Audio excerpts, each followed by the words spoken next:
আজকে আপনাদের এই যে অনুষ্ঠানটা হচ্ছে এটা কি পারপাস হচ্ছে একটু বলুন। আজকে আমাদের এই অনুষ্ঠানটা হচ্ছে যাত্রায় লোকশিক্ষা হয়।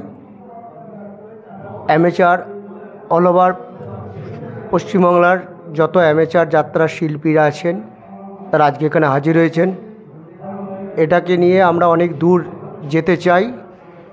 আমাদের যাত্রার অ্যামেচার যাত্রার যে পরিস্থিতি হয়ে দাঁড়িয়েছে তাতে করে আমরা সবাই মিলে এক জায়গায় হয়ে যাত্রাকে আরও এগিয়ে নিয়ে যেতে চাই। এবং এর সঙ্গে আমাদের অন্যান্য আরও অনেক কাজ আছে। সেই কাজগুলো হচ্ছে যেমন এনজিওর কাজ করা হয়, নতুন শিল্পী সংগ্রহ করা হয়, হ্যাঁ, শিল্পীদের অ্যামেচার শিল্পীদের সম্মাননা করা হয়, অ্যামেচার শিল্পীদের ওয়ার্কশপ করানো হয়, অ্যামেচারে যদি কোনো মহিলা গৃহবধূ পাড়ার মেয়েরা অভিনয় করে তাদেরকে সম্মানিত করা হয়। এটা বিশেষভাবে বলতে পারবে আমাদের এই যাত্রা লোকশিক্ষা গ্রুপের আমাদের সম্পাদক শ্রী আনন্দ ব্যানার্জি মহাশয়। ওনার হাতে আমি মাইকটা তুলে দিচ্ছি। নমস্কার। এই সংস্থার প্রতিষ্ঠাতা এবং বর্তমানে সভাপতি। 2018 সালে পেশাদারী শিল্পী রুমা দাশগুপ্তার নাম আপনারা জানেন। রুমা দাশগুপ্তা এবং আমাদের বর্তমান সম্পাদক সোমনাথকে সঙ্গে নিয়ে আমি এই যাত্রায় লোকশিক্ষায় প্রতিষ্ঠানটি শুরু করি। উদ্দেশ্য ছিল বর্তমান যাত্রা, বিশেষ করে পেশাদারী যাত্রার যেরকম অবস্থা, 90-80 দশকে যাত্রার যে পরিস্থিতি ছিল তার থেকে নিম্নগামী হতে হতে বর্তমানে একদম তোলায় চলে গেছে যাত্রা। সেই যাত্রার উন্নয়ন মেন লক্ষ্য।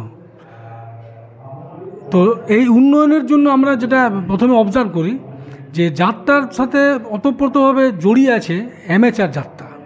তো অ্যামেচার যাত্রার যদি উন্নয়ন করানো যায় তাহলে কিন্তু যাত্রার একটা উন্নয়নের একটা আশার আলো দেখা যাচ্ছে।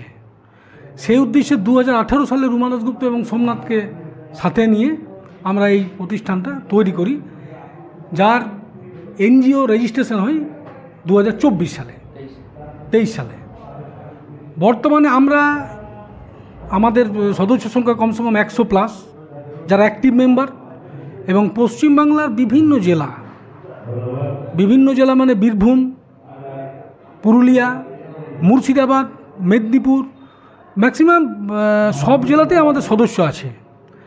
এবং আমরা যেটা পশ্চিমবাংলার ইতিহাসে বললে ভুল হবে না, যে প্রথম যে জিনিসটা আমরা করেছি, রিস্ক নিয়ে করেছি, সেটা হলো মিলন মেলা। মিলন মেলার উদ্দেশ্য কি না, আমরা যাত্রা উৎসব বলুন, যেটা একাডেমি করে, একটা নির্দিষ্ট জায়গাতে বিভিন্ন টিম এসে যাত্রা মানে কম্পিটিশন করে।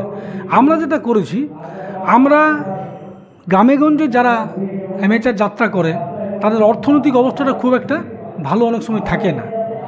তা আমরা দেখি যে আমাদের কম্পিটিশনটাও করা যাতে যায় এবং ওরাও যাতে করতে পারে, সেই উদ্দেশ্যে আমরা বিভিন্ন জেলার গ্রামেগঞ্জে গিয়ে একটা কম্পিটিশন শুরু করি, যেটার এই বছর 2য় বছর, যেটার নাম হলো ভ্রাম্যমান প্রতিযোগিতা।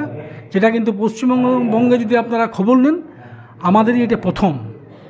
আমরা এই জিনিসটাকে, এবং এর সাথে সাথে আমাদের যেহেতু এনজিও, আমরা সোশ্যাল কাজ তো করছি, এবং আগামী দিনে আমাদের ইচ্ছা আছে যাত্রার সাথে সাথে সমাজের যে দুস্থ শিল্পী, ব্লাড ডোনেশন ক্যাম্প, যাত্রার ওয়ার্কশপ, বিভিন্ন শিল্পীদের যে সম্মান আমরা দিয়েছি, যেমন যাত্রা গৌরব সম্মান। অ্যামেচার শিল্পী যারা অ্যামেচারে যাত্রা করে তাদের কিন্তু অনেকে অতটা মানে গুরুত্ব দেয় না, অথচ সে কিন্তু ট্যালেন্টেড শিল্পী। তাকে আমরা কিন্তু আমাদের মঞ্চে কিন্তু যাত্রা গৌরব সম্মান দেওয়ার চেষ্টা করি। আমরা অলরেডি দিয়েছি বিশিষ্ট নাট্যকার তাপস কুমার, বিমান মণ্ডল, কানন কুমার মাইতি অ্যাটসেট্রা, ওনাদের আমরা সম্মান দিয়েছি।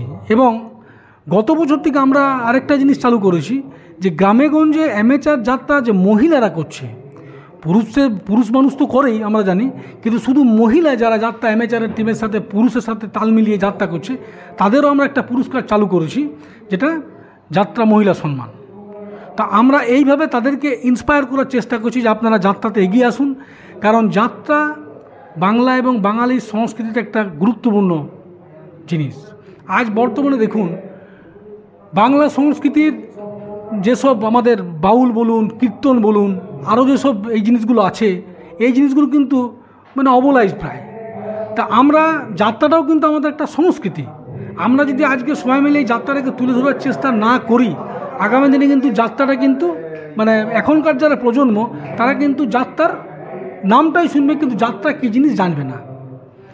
এবং আমাদের আগামী দিনে আরও কিছু কাজ আছে যেগুলো আমরা সরকারের কাছে যাব, এই বিষয়ে কথা বলবো।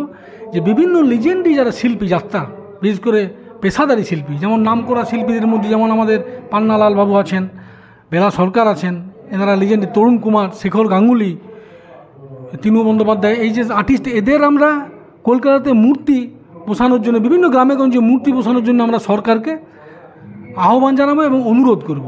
এটা যদি করা যায় তাহলে ওনাদের মাধ্যমে কিন্তু যাত্রা আরও বেশ কিছুদিন মানুষের মনে মনে মুখে থাকবে। আমার এইটাই বলার উদ্দেশ্য যে এই যে আমাদের অর্গানাইজেশনে, এই অর্গানাইজেশনটা আমাদের একটা পরিবারের মতো, জেলার প্রত্যেকটি জেলায় সদস্য এখানে আছে এবং আগামী দিনে আরও যদি আমাদের মেম্বার আসে তাহলে আমরা জেলায় জেলায় গিয়ে অনুষ্ঠান করতে পারবো। ওয়ার্কশপ বলুন বা যে কোনো জিনিস, একটা জেলা ভিত্তিক হলে কি ওই সেপারেট করে দিলে কী হয় না, সেইখানে সেই জেলার মেম্বাররা সেই ব্যাপারটাকে দেখভাল করবে এবং তারাই ওইখানে সেই সব গ্রামেগঞ্জে যারা যাত্রা শিল্পী তারা ওয়ার্কশপের সুবিধাটা নিতে পারবে। একটা মনে করুন বর্ধমান আজকে যেমন আমাদের বার্ষিক সভাটা চলছে, এই সভাতে আমাদের 100 জন মেম্বার, 100 জন প্লাস, সবাই তো আসতে পারছে না কাজকর্মের জন্য, কিন্তু জেলার মধ্যে যদি আমরা করতে পারি তাহলে কিন্তু আমার মনে করুন বাঁকুড়া জেলায় যদি 50 জন মেম্বার থাকে, 50 জনের মধ্যে কিন্তু 40 জন মেম্বার কিন্তু আমার ওইখানে প্রেজেন্ট থাকবে। এই সুবিধাটা আমরা জেলায় জেলায় করি, জেলাকে শক্তিশালী করাই কিন্তু